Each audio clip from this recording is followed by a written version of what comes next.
here's the moment where it starts to divide. It starts to divide when those people are already in the canon. They are not black literature, gay literature, women's literature, they're literature. They're not black history, gay history, women's history, they're history. Yes, that's facts. Rather than have this superficial division, just call it regularity.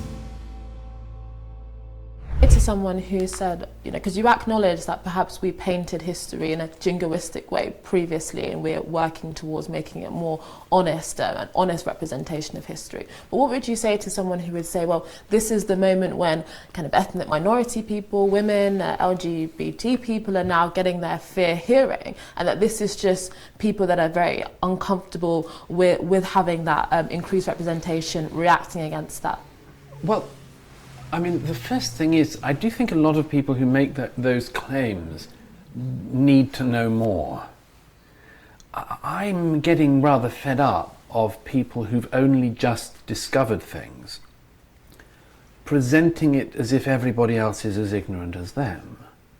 Like, some of us happen to know a lot of female writers before the year 2020. Some of us can think of an awful lot of very talented and brilliant black figures from before today. Some of us happen to know that there have been very prominent gay figures who existed before 2020. And I'm sort of startled at how much people give themselves away when they present it as if this is all new. Now, is it true that certain figures and certain voices were not heard as much in the past? Sure, but you can play that game almost irreducibly. It's a never-ending slope of voices that were never heard. I think that's what he's trying to say.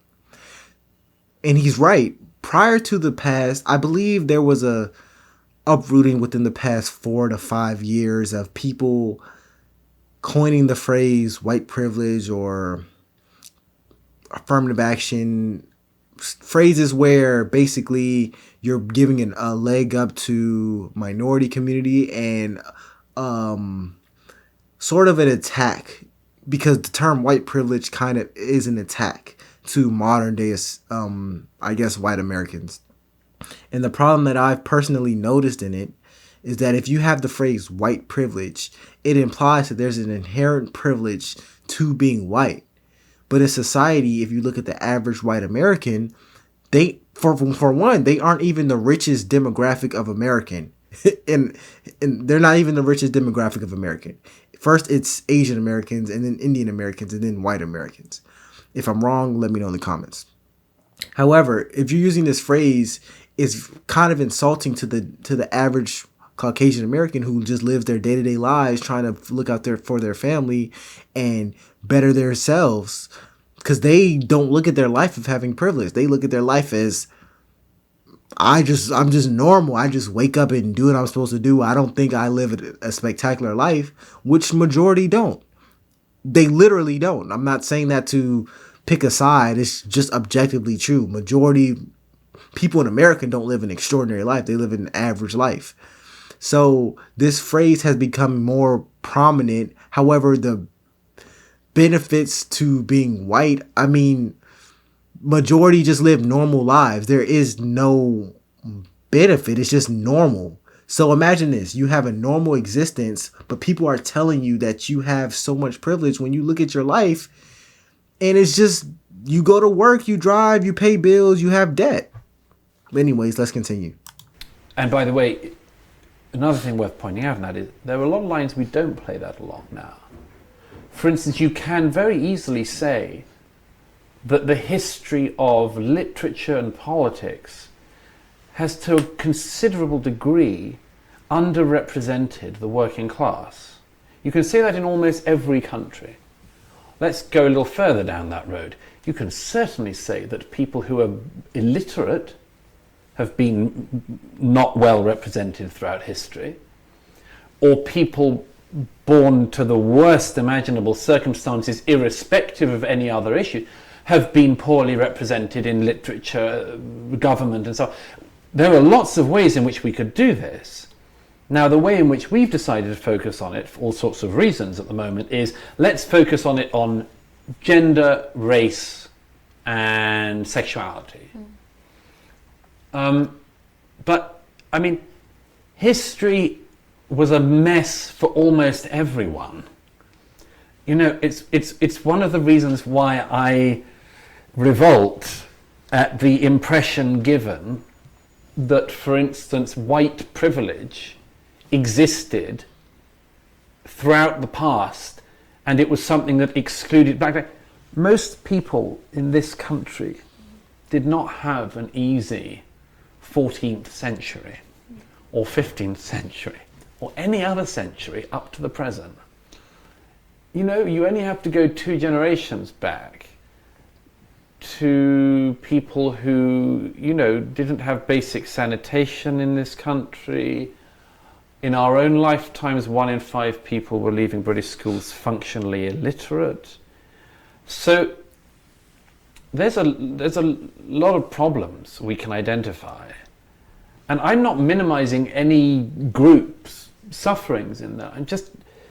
We need to have this understanding in the round. And to me, it's particularly interesting that when it comes to the phrase white privilege, there's this implication that white people have this advantage over everyone else. But when you say that, why are other minority groups ignored? And what I mean by this is when you think of this advantage or white privilege, you never talk about Asian Americans. You never talk about Indian Americans. It's always just laser focused on African Americans or Black Americans and white Americans. And even then, it's not even focused on all Black Americans, because if you were to exclude Nigerian Americans or Ghanaian Americans, they actually have more financial structure and financial stability than a lot of white Americans, statistically speaking. So it's not even all Black people who are in America. It's just African Americans specifically who are culturally represented here. So anyways, what I'm getting at is when you talk about white privilege, it's not even a full white privilege. It's like a semi white privilege, kinda. Why is that? Why is that? Why doesn't it focus on the entire scope of races and cultures rather than just Black people, a small percentage of Black people and white people? And I worry that we are focusing on specific parts of it. And furthermore, we're focusing on specific parts of it without solving it. I mean, you must feel this as well. We our society at the moment is like the Eye of Sauron. We go on to things, we focus on them, but we make them worse. You know, I wouldn't mind if all of this was simply bringing out voices that have been not heard enough from the past. By the way, so there's an academic point to make on this. This was originally the point in Black studies, gay studies, and women's studies. The original idea is a pretty good one as an academic discipline. It's to say, in the past, there were, I mean, think of George Eliot. Mm-hmm. There was a reason why George Eliot had to write under that name. Mm-hmm. But so you can play, you can definitely play this exercise of saying, there were women in the past who were not read enough or had to disguise who they were, and let's therefore return to them now and bring those voices back up. That seems to me to be a very noble academic enterprise, and a noble enterprise in other ways. You can do the same thing with gay figures in the past, and you can certainly do the same thing with Black figures in the past. That seems to me to be a very, very worthwhile enterprise. Here's the moment where it starts to divide. It starts to divide when those people are already in the canon. They are not Black literature, gay literature, women's literature, they're literature. Mm. They're not Black history, gay history, women's history, they're history. Yes. And that's facts. Rather than have this superficial division, just call it regularity. The same thing applies to, if you think of colleges, rather than having a specific ruling that primarily focuses on black people. Just have a ruling that diminishes any focus on any race. Same way he's talking about history, rather than having subsections for women's history or black history or even gay history. Just have a history where it's called history. Have something where anybody can write and talk about their experiences. In the same way, when it comes to colleges, have something where anyone can apply, rather without feeling subjected to just focusing on their specific race or their specific gender. All I'm saying is, rather than focusing on traits that we can't change, we can just diminish any of that. We can just focus on things that we can change, such as our intelligence or our ability to be great at a skill. So now we're hyper focused on race and we're hyper focused on gender or anything else. But instead of being hyper focused, we're not fixing anything. We could just remove the focus altogether and just embrace one another without focusing on race. One thing, and I focus on this in the studies thing, because it's so interesting that what has ended up happening, instead of allowing these figures to become part of that and remain part of that, they suddenly are back to being in the special interest shelves. And that seems to me an epitome of what I would have thought we wouldn't want. That's very true, man.